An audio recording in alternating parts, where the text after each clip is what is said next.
UKలో 1 year masters. No IELTS required up to 5 years visa. High visa success rate.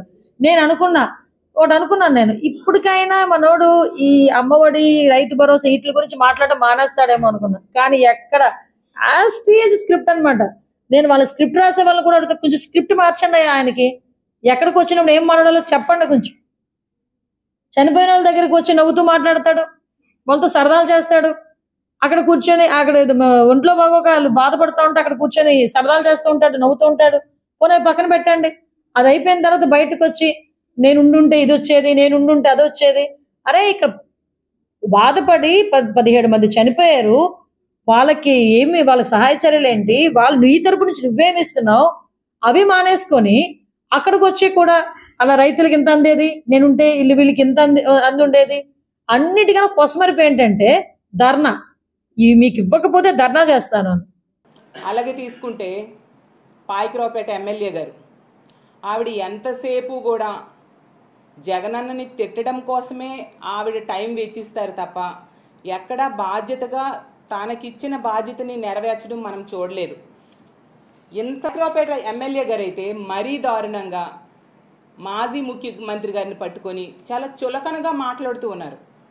అసలు ఆవిడ అలా తిట్టినంత మాత్రాన జగన్ గారికి ఉన్న విలువ ఏమాత్రం తగ్గదు. ఆకాశం మీద ఉమ్మేస్తే మన మీదే పడుతుంది. అసలు అనిత గారికి నేను ఒకటే అడుగుతూ ఉన్నాను, అమ్మ మీరు వాడుతున్న భాష, మీరు మాట్లాడుతున్న మాటలు ఈ సభ్య సమాజం వింటే ఏమనుకుంటుంది? రాష్ట్రంలో ఉన్న తల్లిదండ్రులు ఏంటి ఈవిడ ఎలాంటి భాష మాట్లాడుతున్నారు, మా పిల్లలు ఇది నేర్చుకుంటారేమో అని భయపడుతూ ఉన్నారు మీ భాష చూసి. అందరి వరకు ఎందుకు మీ పిల్లలు అడగరా, అమ్మ ఏంటి ఎలాంటి భాష మాట్లాడుతున్నావు అనేసి? రేపొద్దున పిల్లలు అదే భాష మాట్లాడితే తప్పు అని మీరు చెప్పగలరా? చెప్తే అమ్మ నువ్వు మాట్లాడిన మాటలే కదా మేము మాట్లాడుతున్నామని అనరా? ఇదేనా మీరు ఫ్యూచర్ జనరేషన్స్కి ఇస్తున్న సందేశం అని నేను అడుగుతూ ఉన్నాను. అలాగే తీసుకుంటే సీఎం గారిని పట్టుకొని, అరే నువ్వు సీఎం ఏంటి, సీఎంనే కదా మనోడు ఏంటది? అసలు ఆ సంబోధన ఏంటి, ఆ సంస్కారమా ఏంటి? ఇంత సంస్కారహీనంగా మీరు బిహేవ్ చేస్తున్నారు. ఇది నిజంగా చాలా దురదృష్టకరం. ఒక మహిళ అయ్యుండి ఇలాంటి మాటలు మాట్లాడడం మహిళా లోకానికే సిగ్గుచేటు. చెప్పండి. మళ్ళీ మాట్లాడితే ఈవిడ అంటారు జగనన్న అంటే ఎక్కడికి వెళ్ళినా ఒకటే స్క్రిప్ట్ అట. జగనన్న మీ హామీల కోసం మాట్లాడితే ఎందుకు ఉలిక్కి పడుతున్నారు పాయకరావుపేట ఎమ్మెల్యే గారు? అంటే మీరు హామీలు నెరవేర్చట్లేదని భయమా? ఆ స్క్రిప్టు మేము ఏర్పాటు చేసిన స్క్రిప్ట్ కాదు, మీరు మీ కూటమి ప్రభుత్వం ఏర్పాటు చేసిన స్క్రిప్ట్ అది. ఎందుకంటే ఆ రోజు ఎన్నికల ముందు మీ చంద్రబాబు నాయుడు గారు, పవన్ కళ్యాణ్ గారు, లోకేష్ గారు ప్రతి భారీ బహిరంగ సభలో ఇదే విషయాన్ని, ఇదే హామీల్ని పదే చెప్పారు. మీ ఎమ్మెల్యేలు, ఇప్పుడు మీ మంత్రులు అందరూ కూడా ఇంటింటికి వెళ్ళి ఇదే హామీల్ని, ఈ స్క్రిప్ట్నే చదివారు కదా.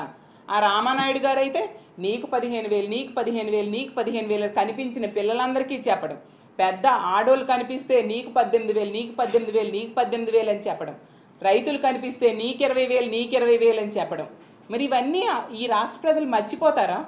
ఆ విషయాన్ని రిమైండ్ చేస్తే మీకు ఉలికిపాటు ఎందుకు? దానికి సమాధానం చెప్పడం మానేసి మీరు స్క్రిప్ట్ అనడం ఏంటి? ఆ స్క్రిప్ట్ ఇచ్చిందే మీరు. మీ స్క్రిప్ట్నే ఒకసారి జగనన్న రిమైండ్ చేశారు, మేమైనా రిమైండ్ చేస్తాం.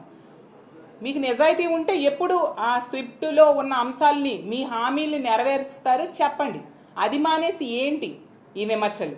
ఎప్పటికైనా హిట్ టీవీ యాప్ ని డౌన్లోడ్ చేసుకోండి. ఇందులో short news, live news, entertainment movies అన్ని అవైలబుల్ గా ఉన్నాయి. Please download hit TV app. Hit TV app ని ఫ్రీగా డౌన్లోడ్ చేసుకోండి.